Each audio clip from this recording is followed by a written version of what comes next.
Ok, que vamos a hablar hoy es la ética deontológica. En la primera parte del curso ya tenemos que sabemos que es moral, que es un principio, que es el ethos, que es ética, cómo aplicamos y todo esto para aclararlo. Y ahorita entramos en las 5 herramientas éticas que nosotros que tenemos aquí en el mundo occidental. La primera es que hablamos es la ética deontológica. Entonces, la ética deontológica, vamos a ver cuál es el principio de la razón y al final lo vemos los imperativos categóricos. Vamos a ver dónde llegamos hoy. Brincamos. ¿Se recuerdan? Tengo que brincar muy alto, un momento. Ok, la ética deontológica. ¿Se recuerdan? Nuestro pensamiento desde el inicio fue la pregunta sobre la promesa. ¿Y una promesa tienes que cumplirlo o no tienes que cumplirlo? ¿Ok? Y ahí tuvimos diferentes situaciones, ¿no? Entonces, ¿se recuerdan que alguien prometió ayudar a alguien con un trabajo? Es muy importante.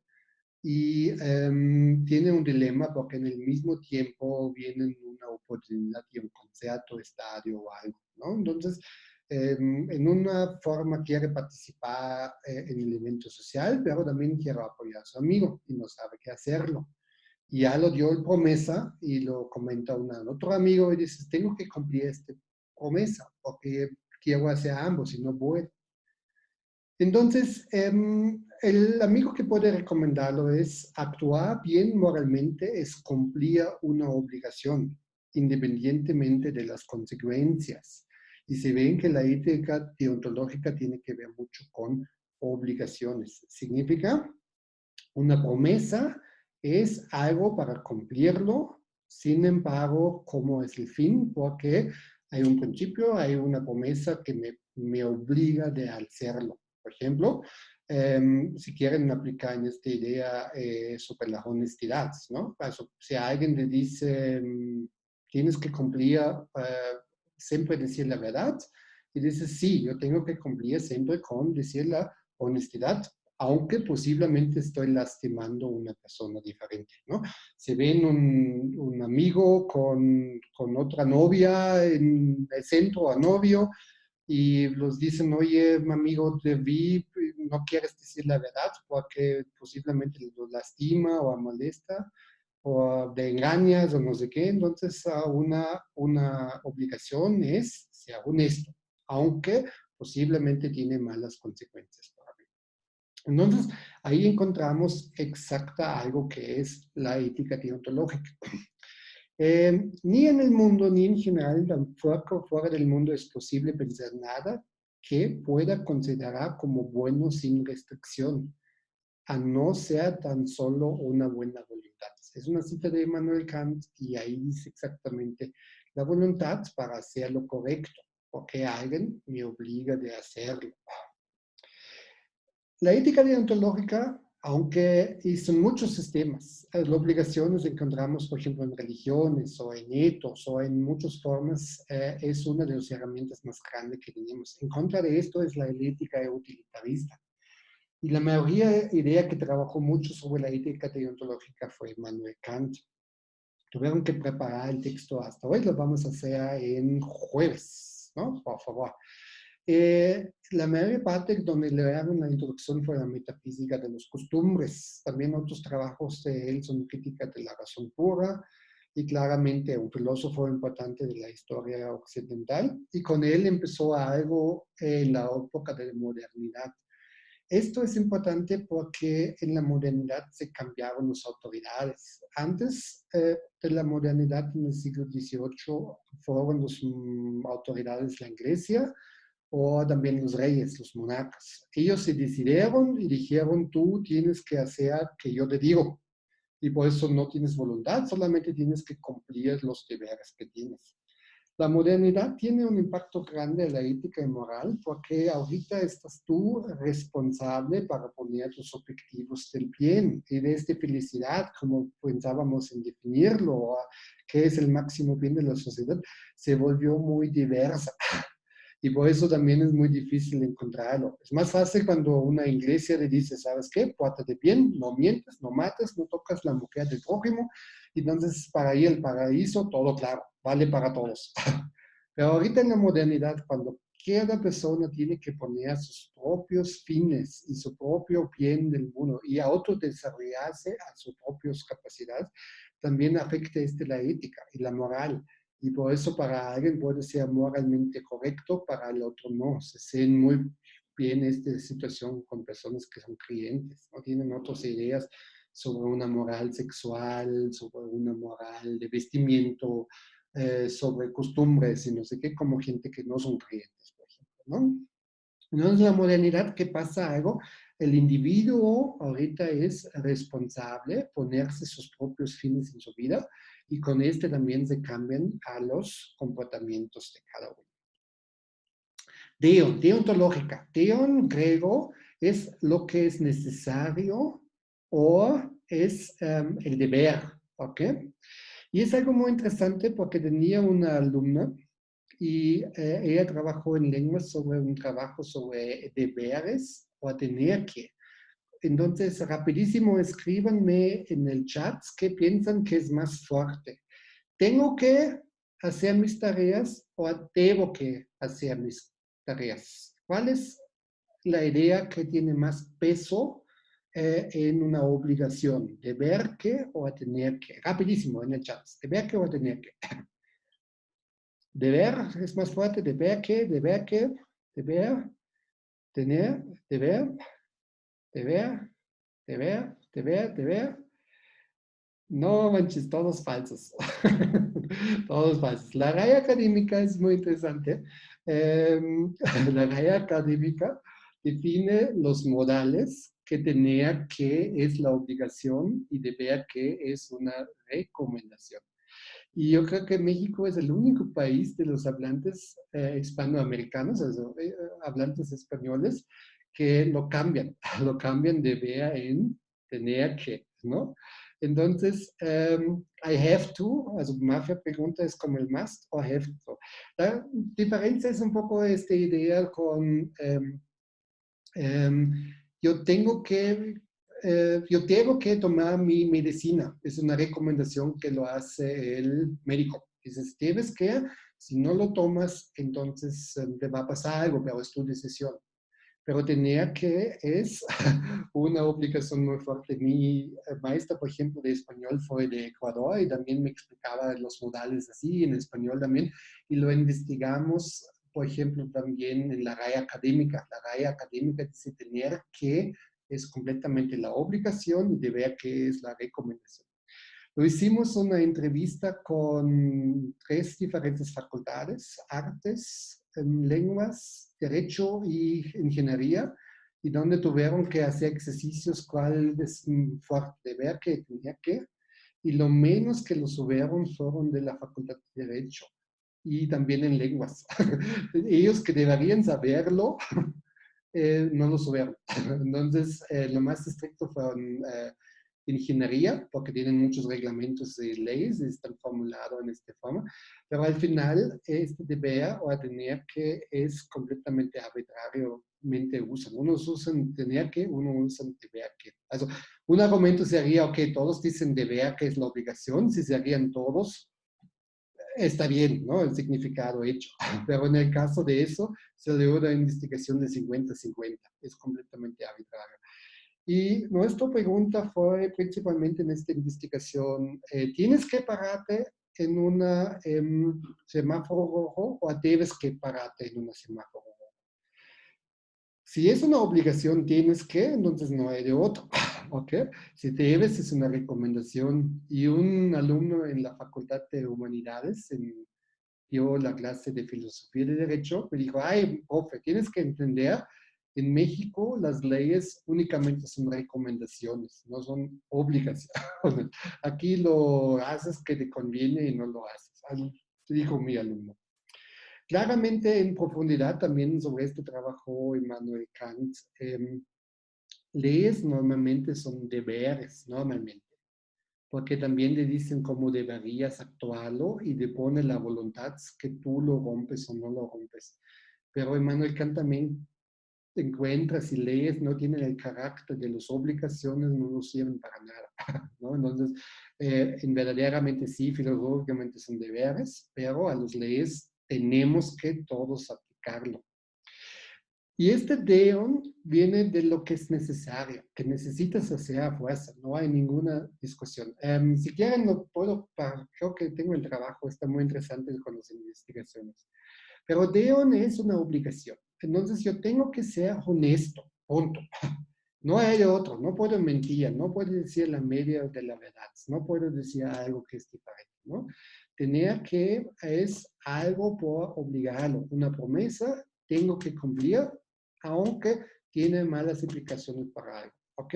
Y eso se ven, de ver que, tener que ya lo resolvemos, hay una obligación de hacer algo.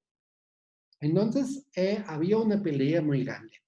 Cuando Immanuel Kant propone que tienes que ser a fuerzamente honesto, siempre los filósofos que vinieron y dijeron con ejemplos, y Benjamin Constant es un filósofo italiano suizo, pues escribió Kant, a ver, ¿no? ¿Cómo puedes hacer que tienes que ser obligado con leyes y no sé qué? Imaginamos, tu mejor amigo se ve a tu casa huyéndose de unos asesinos y se esconde en tu casa y los asesinos tocan la puerta y dicen, oiga, Kant, ¿dónde está el fulano de tal? ¿Lo vas a decir la verdad o no vas a decir la verdad? Y no tengo que preguntar a ustedes, en este caso ustedes van a decir claramente lo mienten, lo van a decir, claro que sí, no está, no lo encuentras, no, no hay ninguna chance que está ahí, ¿verdad? Pero Immanuel Kant respondió en una forma diferente, dice, claramente voy a decir la verdad. ¿Por qué? Es mi deber simplemente decir la verdad, aunque tiene consecuencias malas. Y atrás de esto es algo que vemos al final del curso, es nosotros somos legisladores. Queremos vivir, esa es su pregunta, quiero vivir en un mundo donde la mentira se vuelve en una ley común, que todos mienten y todos pueden mentirlo. Y Immanuel Kant dice no.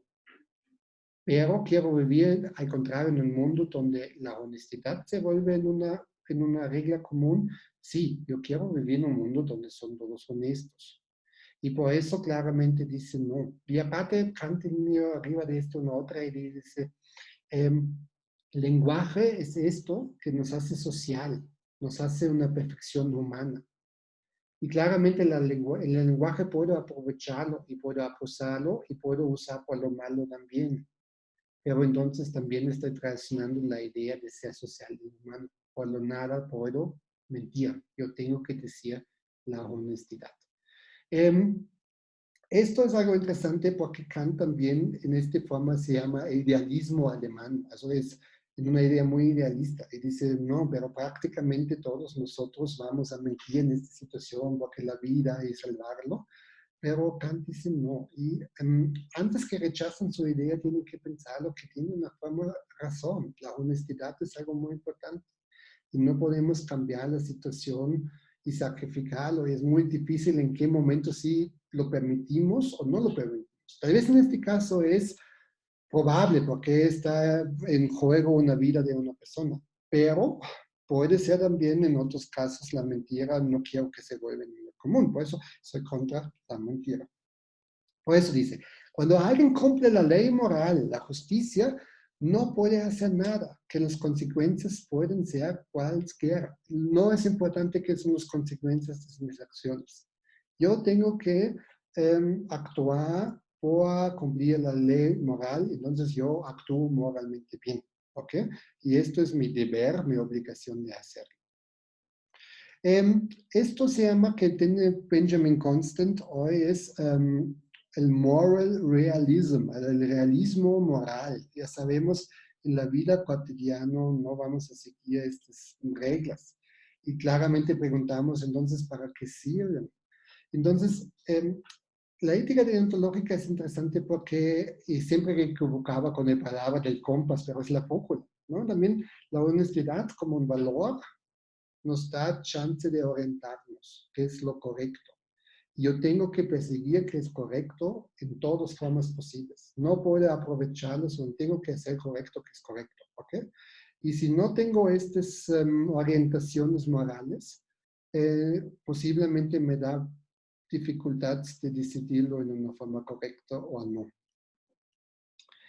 Por eso él dice, el valor moral es una cualidad, no una calidad. No es una vez como, la moral lo aplico como me da ganas, ¿no? En este caso sí, en este caso no, así lo hago porque me conviene, en este caso no. El valor moral, que es moral, es una cualidad, ¿no? Y por fuerza tengo que seguirlo como es. También la moral es independientemente del imperialismo, aunque en este caso salvo la vida, pero la honestidad en sí mismo es bueno, la mentira en sí mismo es mala. Y aunque tengo muchos ejemplos arbitrarios, pero son arbitrarios, y el comportamiento moral bien nunca puede ser algo arbitrario, tiene que ser algo muy fijo. Tiene que ser algo que establecido como todos lo pueden aplicarlo y no pueden elegir lo que me da la gana. ¿Ok? La ley moral es necesario por sí mismo. La ley moral es algo donde lo digo, lo tengo que hacerlo, puedo hacerlo, ¿no? No tiene ninguna forma de las consecuencias o los fines. Por eso puede pasar lo que actúo moralmente bien, pero causo un mal. Pero este mal no puedo evitarlo, tengo que seguir la ley. El único razón que ahí es el principio. Si no tengo el razón como principio de evaluar cuál es una obligación, no sirve mi moral. Por ejemplo, si pongo ahorita, no, pero me conviene ahorita mentirlo porque es más cómodo para mí no decir la verdad, entonces el principio se vuelve de la razón al hedonismo, el placer, se vuelven a ideas que son en una forma individuales. Y por eso el razón me permite decir esto es un deber, por eso tengo que cumplirlo, y solamente la razón puede ser un principio. No puede ser la felicidad, el placer, el hedonismo o otras razones. Y la realización es necesario como una ley natural. Tengo que perseguirlo como una ley natural, las leyes, como después A, sigue B, sigue C, sigue D, sigue E, ¿ok? Y también sea honesto, entrega la cartera, tengo que hacerlo, esto es como una ley que tengo que aplicar. Esto nos llega a la idea del principio de la razón, porque Immanuel Kant, en su tiempo, en contra de las costumbres o de la idea religiosa, dice el único principio que tenemos es la razón como principio básico, que nos permite evaluar cuáles obligaciones tengo y cuáles obligaciones no. Y un texto muy importante de él, que normalmente debe que ser obligatorio para todos para leerlo, es un texto que se llama ¿Qué es la ilustración? Yo creo que está en los textos en la carpeta dentro. Immanuel Kant escriba un texto que se llama ¿Qué es la ilustración? Y está definiendo qué entiende él como una persona ilustrada. Y empieza así, sapere aude. La ilustración es la salida del hombre de su minoría de edad. Él mismo es culpable de ella. La minoría de edad estriba en la incapacidad de servirse del propio entendimiento sin la dirección del otro. Uno mismo es culpable de esta minoría de edad cuando la causa de ella no yace en el efecto del entendimiento, sino en la falta de decisión y ánimo para servirse con independencia de él, sin la conducción de otro. Sapere aude, ten valor de servirte tu propio entendimiento. Y aquí la divisa de la ilustración. Si ven algo, la ilustración, como define Immanuel Kant, es como la salida del hombre de su minoría de edad.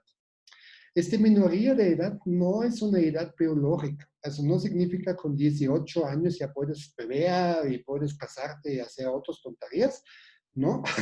La cosa es, la minoría de edad es una salida cuando te estás liberando de las otras autoridades que tienes. En el caso sería, por ejemplo, la familia, la religión, no sé, autoridades intelectuales que te guían en tu vida, son donde tú dices a ti mismo, yo elijo para hacer lo que es correcto para mí o no, para la humanidad, con mi razón. Yo estoy razonando cuál es correcto. Y en el momento, si uso esta razón de mí mismo y estoy evaluando, yo salgo de la minoría de la edad. Y ahí llego al punto que ya no necesito autoridades. Por eso Kant dice aquí en el texto, él mismo es culpable de ella. Si nos quedamos en esta minoría de edad, es simplemente por no valentía, por no usar nuestro pensamiento, por no tener nuestra razón para salir. ¿Ok? Hay una culpabilidad. Por ejemplo, que no se equivocan es no una edad biológica, sino tiene que ver muchísimo con, también existen personas con 80 años, ¿no? Abuelos que no son ilustrados, porque toda su vida escucharon que tienen que hacerlo, y nunca se liberaron de nunca se pensaron a ellos mismos. Lo ven en discusiones en la familia, ¿no? Cuando, no, así es y no lo cambiamos, porque siempre lo hicimos, siempre comimos bacalao en Navidad, no hay de otro, ¿no? Y por eso ahí fuertemente no hay una salida. Y por eso la minoría de edad escriba en la incapacidad de servirse del propio entendimiento, sea, tú propio puedes. Y ahí está entrando sin la dirección de otro. Tú tienes que ser autónomo, autónomo de evaluar qué es correcto, qué es falso. Uno mismo es culpable de esta minoría de edad cuando la causa de ella no yace en un defecto del entendimiento, si puedes razonar y no sé qué, sino en la falta de decisión, porque tienes que decidirlo. Yo ahorita pienso para mí mismo y ánimo para servirse con la independencia de él, sino en la conducción del otro. Por eso, ten valor, tienes valentía, tú mismo puedes entenderlo, tú puedes racionarlo. Y si lo haces eso, que estás pensando que es correcto o malo, ya estás una persona ilustrada. Entonces, la razón es esto que tenemos en común, donde podemos decir exactamente así lo que haremos y que podemos valorar sobre mí mismos. Yo me vuelvo autoridad sobre mí mismo, mi comportamiento, mis ideas. Y ese es el fin de la ilustración. Y por eso el humano tiene razón por naturaleza. Es como el contrario de la felicidad. La felicidad es algo cultural cuando ya nacimos. Escríbame, Carlos, la pregunta, por favor, ¿no?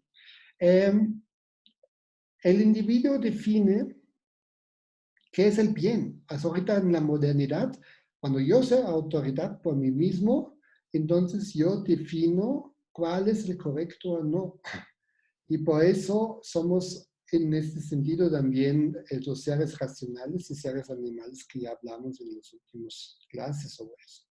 Also, la racionalidad tenemos todos en común y tenemos todo que compartimos en una forma que nos permite ponernos autoridades y evaluarlo. ¿Ok? Y por eso el humano en la crítica de razón pura es exactamente somos seres racionales y también somos seres animales. Ambos formas tenemos y el ser racional nos ayuda un poco a disminuir el caso de ser animal en nosotros. ¿Ok? Por eso, con la razón llegamos a algo muy importante. Carlos dice, profe, yo sí decido de forma racional el preferir medicina tradicional en contra de la medicina. Yo soy una persona ilustrada. No, porque la razón siempre también es dirigida a un buen común. La cosa es no, ilustrado eres cuando tú puedes tomar decisiones por ti mismo y no sé qué, pero también tienes que razonar lo que es correcto, ¿no? Por ejemplo, olvida la medicina tradicional contra la medicina ahorita escuela, ¿no? Entonces, en este caso, la medicina tradicional eh, no existen estudios. Por ejemplo, pongamos en contrario la homeopatía. Existe ningún estudio científico en el mundo que comprueba que la homeopatía sirve. No, la homeopatía es un caso que nunca jamás comprobaron que había una salvación de un humano. La historia de homeopatía es interesante porque en la historia de medicina que aplicaron desde el tiempo antiguo, del Hipócrates hasta el siglo XVIII, XIX, fue la famosa sangría. pensaban que todas las enfermedades vienen de un desnivel del, ¿cómo se llama? Viene de un desnivel de los líquidos y por eso cuando le quitan sangre le vas a curarlo. En la historia de medicina no comprobaron ningún caso que la cirugía tenía éxito. Al contrario, murieron muchísimas personas en causa de este tratamiento, por eso ya no lo hacen. ¿Por qué? Porque cuando tuviste una enfermedad, tus defensas fueron muy bajos y en abrir las venas te bajaron otra vez más tus defensas y moriste. En el siglo XIX, ¿qué pasó? Es, en el siglo XIX, ¿qué pasó? Fue, en el lugar de sangría, muchos aplicaron la primera ley homeopatía, aunque no se vio nada, pero al menos no murieron. Y por eso ahí fue la fama de la homeopatía. Mira que ayuda, está mucho mejor porque no te mueres. Este fue el único razón que existe. Entonces la idea es, cuando tú dices la homeopatía, yo soy ilustrado porque uso homeopatía, no estás ilustrado porque existe no en ninguna forma que la homeopatía científicamente se cierre. Esa es la razón. Ahí es la creencia dentro. Y la creencia también es una otra forma para no ser autoritario. Creencia es otra autoridad. ¿Ok? Espero que así lo pude explicarlo, Carlos. Mafe me escribe, profe, ¿podría, dando otro ejemplo con respecto que lo mencionó, de solo la razón puede ser un principio, por favor? Claro que sí, este ya lo estoy explicando, ¿no? Eso, la razón, cuando pones como la creencia en un principio, es algo que no tenemos en común. La creencia depende de la cultura, de las personas que son creyentes, y no sé qué. Pero la idea es que la razón como un principio básico que tenemos todos y todos en comunes, se vuelve entonces también un principio en comunes para todos. También creyentes son razonables, también en cierta forma, no en completo. Pero si pones algo individual como la búsqueda de Dios como un principio, entonces no lo estás así que haciendo un principio común que está accesible para todos. Únicamente estás razonable cuando lo usas y no lo cambias en creencias o en otras formas. ¿Ok? Entonces yo creo que ahí lo entendemos, que la razón, por ejemplo, otros principios que vamos a ver, por ejemplo, la empatía sensual, la sensibilidad pueden ser principios, pero la pregunta aquí es, ¿realmente somos igual sensibles para todos? No, also uno siente más, uno menos, entonces la razón como un principio básico es la idea que tienen todos los humanos y por eso es un principio común para todos. ¿Ok? Chris dice, la razón se puede limitar por... Gracias, prof. La razón puede limitar por las experiencias empíricas o el contexto debido a las prohibiciones. ¿Qué es la razón? Hay discusiones muy grandes y la razón tampoco podemos imaginar lo que el humano es razonable así como un aparato que se percibe. Also, si hoy pongamos un Homo sapiens sapiens hace 10.000 años hasta el tiempo de hoy no va a entender nada y tampoco su razón va a servirlo. También razón es una combinación entre experiencia. Also, también puedes razonarlo, pero también existe que la razón depende de un desarrollo, de un conocimiento de un anterior y uno después.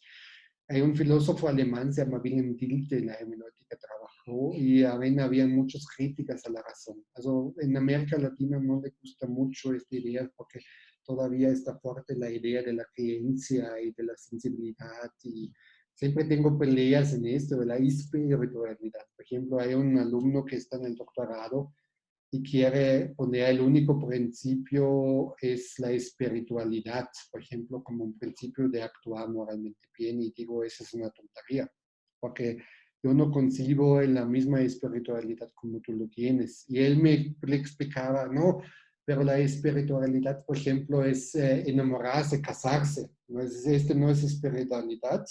Enamorarse es un proceso biológico, genético y también es un proceso social. Simplemente en qué te enamoras es un acto de olfato, es un facto mujeres deciden con qué material genético quieren reproducirlo, y si pones científicamente el acto de enamorarse, lo quitas completamente la espiritualidad del proceso de enamorarse. Y en verdad, la espiritualidad es algo donde no tengo experiencias en científicos. Esto es la maravilla, el desconocido, y por eso ahí entra la espiritualidad. Pero si algo es comprobado, no es la espiritualidad. Por eso, esta espiritualidad, si más fácil lo quieren ponerlo, tampoco sirve en una forma como un motor, un principio ético. Y por eso las experiencias empíricas, la razón, las experiencias son también un alimento para nuestra razón. Also también la razón necesita hacer también ciertas experiencias para evaluar lo que es correcto y no. ¿Ok? Eh, También es la razón práctica. Claramente sabemos, tenemos que ser honestos. Claramente, razón, perfecto. Pero en la razón práctica a veces nos conviene ser un mentiroso, aunque salvemos, ¿no? También diferenciarlo. Espero que lo respondió, si no, al final hacemos un turno de preguntas. Algo muy importante. Kant entrega en sí. Cuando somos racionales para nosotros, cada individuo entonces es un fin por sí y nunca puede ser medio para el otro. Y esto nos llega a una regla de moral muy importante. Significa, nunca tratas una persona como medio, simplemente lo tratas como un fin por sí. Por ejemplo, yo no puedo usar a una otra persona para recibir algo más que lo quiero. Los famosos favores, ¿no? Sí, te hago un favor, pero tú tienes que hacer algo para mí en contra. Entonces, en este caso lo uso a esta persona como un medio para un otro fin, ¿ok? Also, ejemplo amoroso, tienes una hermano muy guapo y lo quiero conocerlo y no sé qué, y lo uso a ti solamente aunque me caes gordo para encontrar a tu hermana. Entonces te uso como medio, soy falso, soy mentiroso contigo. No tengo interés en ti, pero quiero llegar a la otra persona por medio de ti. Y moralmente dice, no, yo tengo que tratar a cada persona como un fin y nunca jamás como un medio para recibir a otro. En la cultura mexicana está muy presente en este con los favores, ¿no? Also, si trato al otro como un fin y me pide un ayuda o un auxilio, lo hago porque lo hago por la persona. Y si no puedo, no lo hago. Si lo hago el favor únicamente porque me espero algo en contra de él, porque me tiene que pagar dinero o me debe favores o tiene que hacer otras cosas, entonces en el momento ya no estoy tratando el otro como un fin, sino simplemente por medio. Y por eso, por su razón, es un fin y nunca jamás es un medio. Y así tengo que tratarlo. Por eso llegamos en este momento al primero imperativo categórico, pues son elaborados por Immanuel Kant, son hipotéticos, son fórmulas que tú tienes que usarlo para resolver ciertos problemas. Por eso dice, obra de tal modo que uses la humanidad tanto en tu persona como en la de cualquier otro, siempre como un fin y nunca solo como un medio. ¿Ok? Yo creo que con este podemos también como servidores públicos aprender muchísimo. Mis ciudadanos que tengo que atenderlo siempre son fines. Yo tengo que brindar mis servicios para ellos, para cumplir en su entorno, para su sentir bien, para hacer, ¿no? Su entorno. Y no puedo usar un ciudadano o un parte de los ciudadanos como un medio para llegar a un otro fin. Muchas veces lo vemos estas en las votaciones. En las votaciones, cuando el pueblo me conviene, ¿no? Lo prometo y lo hago, que me dan su voto y al final lo hago que me da la gana y olvido el pueblo, entonces lo usaba el pueblo como un medio, como un fin. Por eso en la política pública es algo que ahí lo olvidamos muchísimo. Entonces yo también tengo que actuar como servidor público, como presidente, como un pueblo, como un fin y nunca jamás como un medio. Por ejemplo, me saco dinero después, o soy corrupto, lo aprovecho mi posición. ¿Ok? Yo creo que hasta ahí creo que está muy claro y es el primer imperativo categórico para tener. Usan siempre la humanidad, tanto en tu persona como en cualquier otro, siempre como un fin y nunca solo como un medio. Y este es un poco diferente que conocemos como la regla del oro. La regla del oro que conocemos también es no hagas lo que no quieres que hagan contigo, ¿no? Es el famoso que dicen vas que no pegas a tu hermano, porque tampoco quieres que te pegan a ti. ¿A ti te gusta cuando te pegan? No. La regla del oro es una regla que sirve mucho para comportamiento guiándolo, pero no es moralmente algo correcto, porque en verdaderamente no lo pegas el otro por evitar que te pegan a ti. Entonces, este moralmente no es correcto. ¿Sí? No lo haces porque temes un castigo, que temes que te regresan algo a ti, ¿no? De regresándolo. Y por eso la regla de oro sirve como un guión de vivir, pero moralmente no es correcto, porque lo haces por un castigo y no por la regla en sí misma.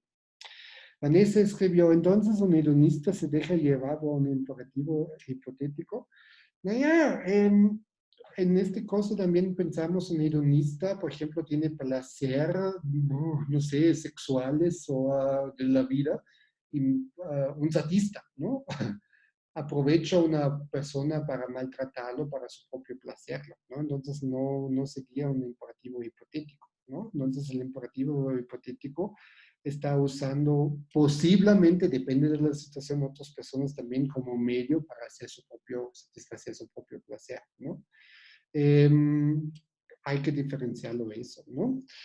La diferencia del hipotético, imperativo, hipotético, el primero, es con la regla del oro, es la razón está fuera de la regla. No hay razón en eso. ¿Por qué? Porque la razón sería yo tengo que hacerlo por hacerlo. En la regla del oro lo haces solamente porque tienes miedo por las consecuencias.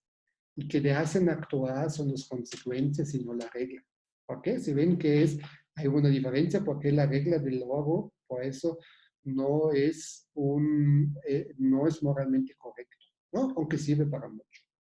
Por eso, el imperativo de Kant es la ley misma, por eso es categórico. Categórico significa a fuerza tienes que aplicarlo, porque es una ley, porque tienes que cumplir esta regla.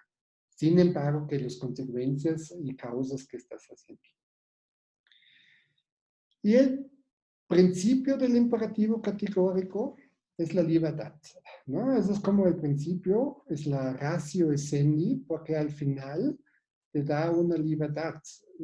También ahí entra el imperio de las reglas de las libertades. Immanuel Kant combina eso con la idea, mis libertades terminan donde las libertades del otro empiezan. Si respeto la libertad del otro, también me van a respetar míos. Y mis libertades son claramente limitados con los donde terminan o empiezan las libertades del otro. ¿Ok? Y la libertad de elegir es a un principio ahí muy básico porque la libertad me da en la opción de elegirlo.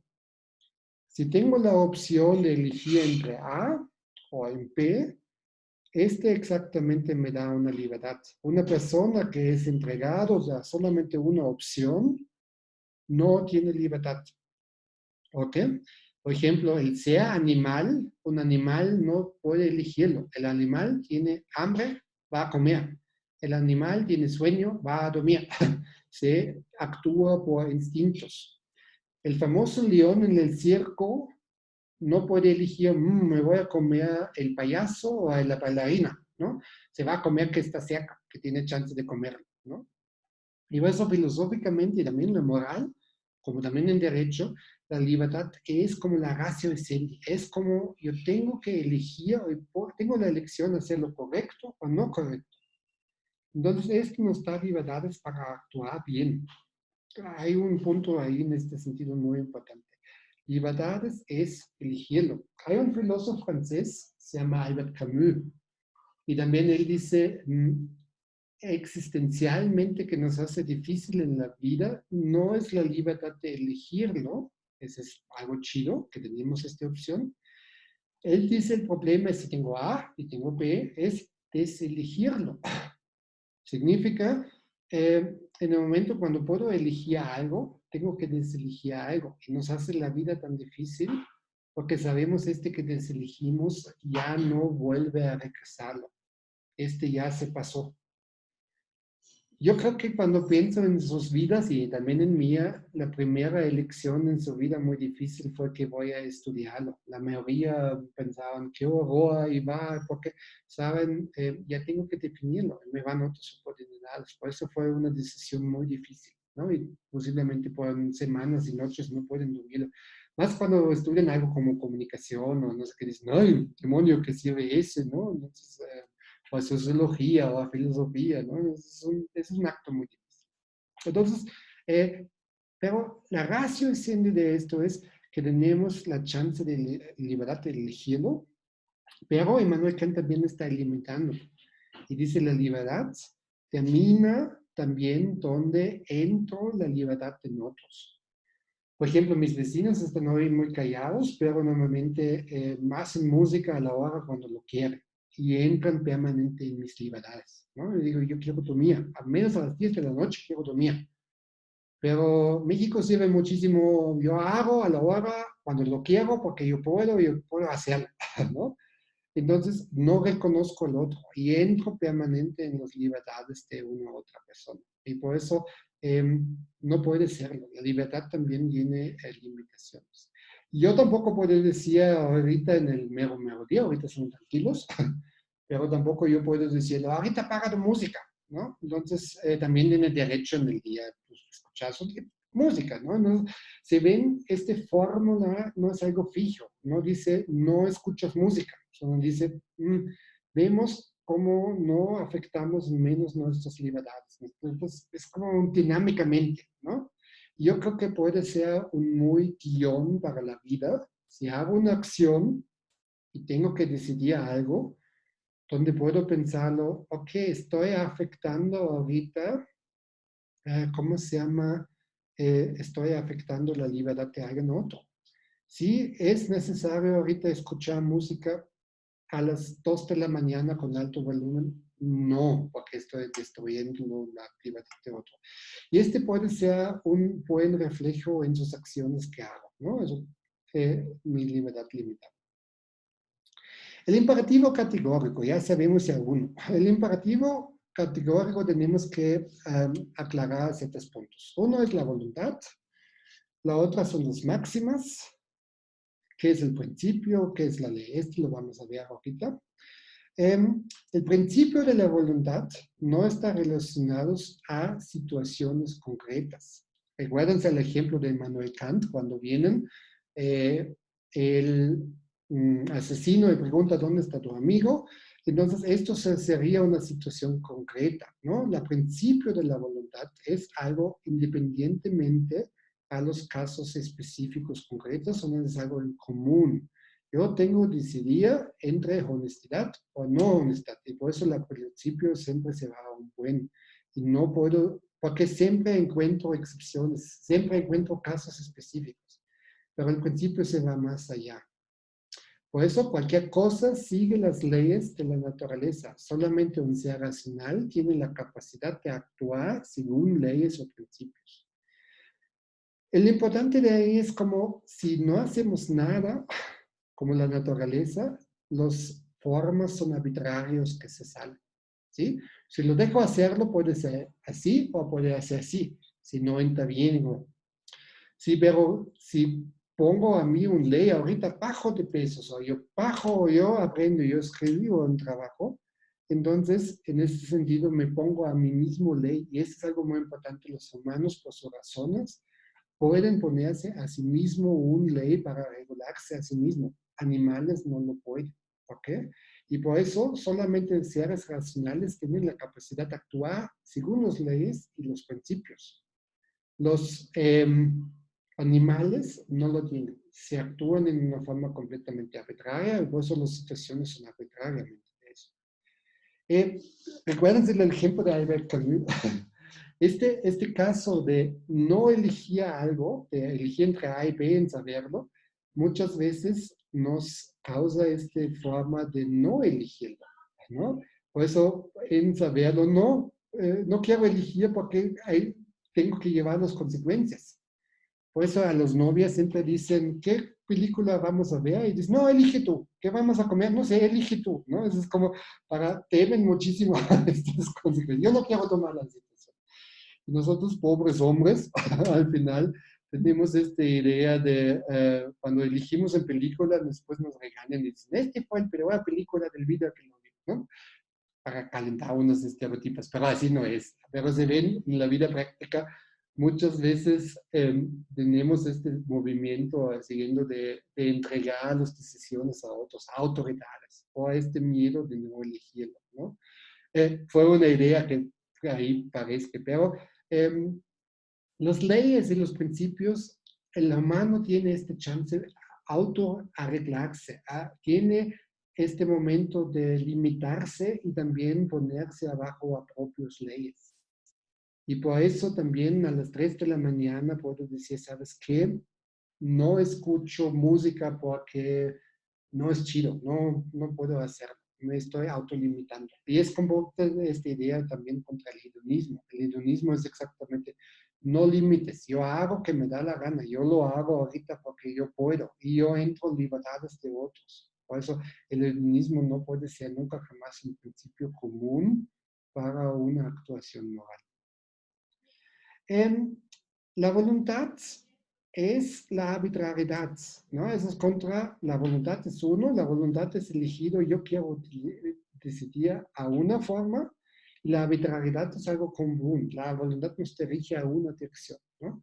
La arbitrariedad me lleva a donde se lleva. Y la conexión del humano es la voluntad con su exterior. Que me pasa en mi vida es completamente arbitrario. Me pueden asaltar, me puedo encontrar 1,000 pesos en la calle, esos son casos que es la arbitrariedad que tenemos.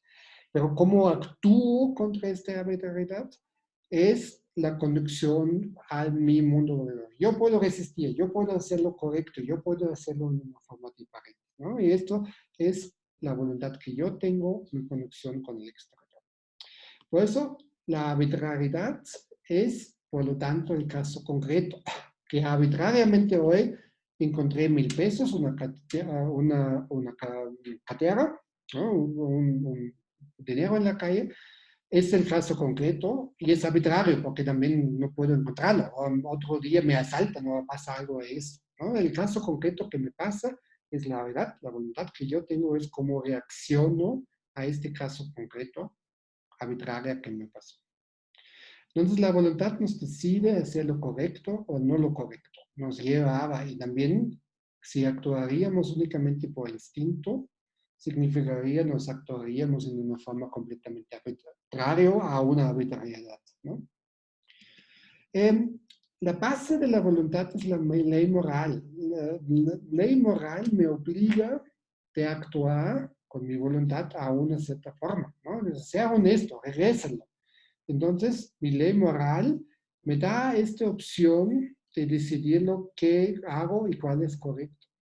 Si ven una clase que tengo al final del curso sobre el mal, y como tengo la voluntad también decidirlo al bueno, también en la voluntad dentro es la decisión al mal. Y el mal es una decisión de hacerlo. No existe así como el diablo o el demónico o algo de si tienes que hacerlo o a la posición de un no sé qué. Son qué es mal y qué es correcto es dentro en la voluntad. Y se ven, creo que la historia inicio entre Adán y Eva, se ven también en la religión, tienen la voluntad como este principio. Dios dijo que no comes de este árbol, es prohibido. Y si tuvieron la decisión, los humanos tuvieron la decisión de decir, ¿sabes que lo tomo o no lo tomo? Y fue la voluntad. El mal llegó a este mundo por la voluntad. El mal fue una decisión al mal. No fue la serpiente, no fue algo, sino simplemente fue una decisión de hacerlo. ¿Ok? Y por eso Este nos lleva al final, la base de la verdad es la máxima. Este vamos a explicarlo ahorita. ¿Sí ven? Also, la voluntad es este que nos deja a decidirlo entre el correcto y también contra el malo. Actúa según máxima y no por instintos. Una máxima ahorita es cuando llego a una situación como encontrar una cartera de dinero, entonces tengo que actuar según una máxima, es ¿qué es la máxima forma para resolver a esta situación? Ahí también entra la idea cuando todas las personas en el mundo encuentran una cartera y cómo deberían actuarlo, sería la mejor solución es regresarlo. Entonces, regresarlo a partir del principio de la honestidad es una máxima, es lo máximo posible que puedes hacer. Si en vez de decir, no, pero es difícil, no encuentro, es una vuelta muy grande, casi no tiene dinero, ¿no? Entonces no actúas sobre una forma de máxima. Entonces, Kant propone aquí es actuar siempre según una máxima y no por tus instintos. Tienes que, por razón, resolver tus problemas en una forma perfecta, maximalmente, ¿no? Por eso las máximas son base para las acciones subjetivas. Si yo tengo, regreso a la cartera, está difícil, no encuentro, lo hago, bla, bla, bla, entonces no, la máxima me obliga a regresarlo. Y por eso mi acción subjetiva que hago en este momento es no, me dirigir para hacer. Y por eso estas máximas tienen que ser congruentes con la ley moral. Por eso una mentira nunca puede volverse en una máxima. Porque puedo decir, ok, los asesinos vienen y quieren matarlo, y en este caso lo miento. Entonces estoy pensando, quiero que la mentira realmente se vuelva en un medio común para comunicar, para hacerlo, o en una máxima. Y dices, no, porque también en otras acciones puedo permitir que lo mentimos. Y por eso la mentira nunca jamás puede ser una máxima. Si soy honesto, entonces sí, la honestidad es una máxima, porque quiero que todos lo resuelvan. Y por eso la máxima honestidad es una máxima. Por eso Kant dice claramente, no puedo mentir, porque nunca jamás quiero que una mentira se vuelva en una máxima, en una ley común. ¿Ok? Y por eso tienen que ser congruentes los máximos con la ley moral. Also, a una mentira moralmente ya sabemos que no es correcto, y por eso una mentira nunca jamás puede volverse en una máxima. Y por eso también todos los humanos, por su racionalidad, básicamente tienen que seguir leyes morales. Es algo claramente, ¿no? Este nos lleva al segundo imperativo categórico. Obra solo según una máxima tal que puedes querer al mismo tiempo que se torne en la ley universal. Es la máxima de leyes universales. Significa, yo tengo que actuarlo en una manera, si me pasa algo, que yo quiero que todas las otras personas se encuentran en la misma situación como yo, están también resolviendo como mi acción, como una ley común. Eso significa, yo encuentro la cartera, ¿qué sería que quiero que todas las personas actúen en la forma de hacerlo? La acción claramente es regresar, no hay de otro. Tomamos el ejemplo de la promesa. Tengo que cumplir una promesa o no. Entonces llego al momento de decir, una promesa es una máxima, cumplirlo sí, porque yo quiero que todos que se dan una promesa, entonces quiero se vuelve como una máxima. Todas las promesas tienen que ser intentadas, ser cumplidas. Si no puedes, pero al menos lo intento para solventar. Entonces se vuelve mi máxima en una ley universal. Y ahorita en su vida práctica pueden, por ejemplo, actuarlo. Ahorita en el tiempo de coronavirus, ¿cuál sería la máxima? Quiero que la gente salga por cosas no necesarias. No, yo quiero actuar que también mi comportamiento es que nadie sale, porque ahorita, si no es necesario, no sales. Por eso la máxima ahorita es, quédate en tu casa, ¿no? Por el bien común para todos. tengo que salir para tonterías y no sé qué, entonces no, porque es muy subjetivo, es una cosa que cada quien tiene sus razones para salir o no salir. ¿Ok? Máximas. Entonces, nuestros comportamientos tienen que siempre ser, como yo soy mi autolegislador, yo me pongo mis retos, vengo a una situación, evaluar que sería la mejor solución en esta acción y se vuelve en esto en una máxima y así actúo. Ya tenemos voluntad máxima. El otro imperativo categórico es obra como si por medio de tus máximas fuera siempre un miembro legislador en un reino universal de los fines. ¿Ok? Entonces, no solamente tengo que actuar en una forma que los máximas son, ¿cómo se llama? Eh, los máximas son en una forma eh, me olvidó el hilo. Siempre son dirigidos a un fin. El universal de los fines es como a a una buena sociedad, un máximo bien de una felicidad.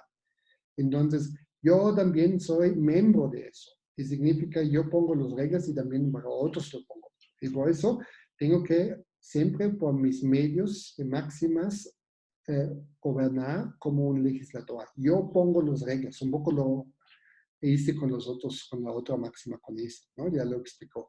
Yo soy legislador en estas máximas. Yo con mis acciones, yo soy un legislador para otros como quiero que están operando.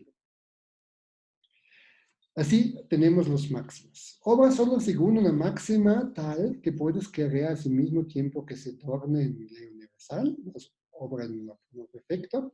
Obra de tal modo que trates la humanidad tanto en tu persona como en cualquier otro, siempre como un fin y nunca solamente como un medio. Y obra como si por medio de sus máximas fuera siempre un miembro legislador en un reino universal de los fines. Also, actuar los fines y dirigido a un fin. Bien. Estos son los imperativos categóricos de él, Immanuel Kant. Yo creo que no olvidan nada. Déjenme ver. Tenemos la voluntad. ¿Ah? ¿Dónde está? Tenemos la voluntad. La voluntad es claro. Las máximas son claros, creo que no, ahorita lo explico.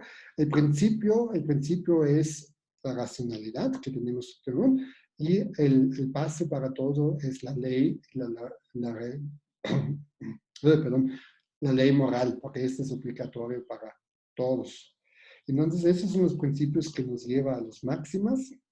Y los máximas que los problemas que lo ven aquí son fórmulas. Para nada te dicen, no matas, no robas, no tienes que hacer eso. Son fórmulas que tú tienes que ponerte a ti mismo. Que también la fórmula de la libertad, no te dice, no puedes escuchar música a las 2 de la mañana, pero te dice, observa lo que tu acción ahorita entra en una otra libertad, estás molestando a alguien, ¿ok? Y por eso se critican mucho a Immanuel Kant porque no es tan concreto con obligaciones, sino simplemente le dice, siempre tienes que vivir en un modus que tienes que aplicar las fórmulas, siempre reflexionando. Esta acción que hago ahorita puede molestar a otro y por eso no puedo aplicar. Entonces, la cultura alemana sirve muchísimo a este reglas. Este es una regla, ¿cómo se llama? Una regla de comportamiento en alemán. Porque este también necesita un alto grado de reconocimiento del otro. Tengo que reconocer que ahí son vecinos que quieren dormir, quieren hacer sus cosas y no puede hacerlo. México, se sabe muy bien, es un poco diferente, ¿no? Como es mucho, yo quiero hacer ahorita eso, no me importa, o no reconozco que ese pues lo hago, y por eso hay tanta frustración y permanente entran en las libertades de otros. Yo creo que la cultura alemana sirve muchísimo en esto, sirvió, también se cambió ahorita en los últimos años. Yo creo que es algo mundo capital, moderno, por eso son las ideas, pero la cultura alemana se vio muchísimo en estos principios. Muy bien, entonces paro ahorita aquí la presentación y estoy dispuestos para preguntas.